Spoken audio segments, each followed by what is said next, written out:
लोग कहेला कि बेटा बेटी के बियाह हो गईला पर माई बापू के जग पूरा हो जाला, पर आजकल तो समय से सब कुछ मिलियो जाए,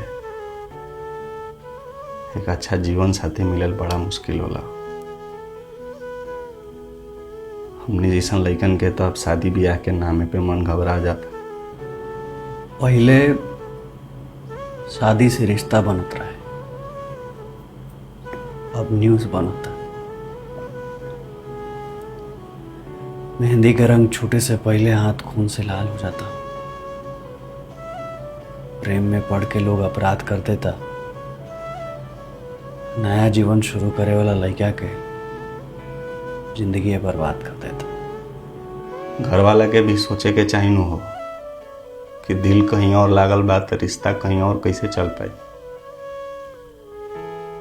अपन मुंह में अपना मर्जी से घर वाला अपन इज्जत तो बचा लेता,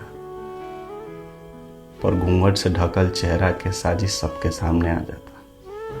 लोग शादी में 7 फेरा लेके 7 जन्म साथ रहे के वादा करेला, पर अब एको जन्म के उस सही से चला लेवे, इहो भगवान भरोसे पर।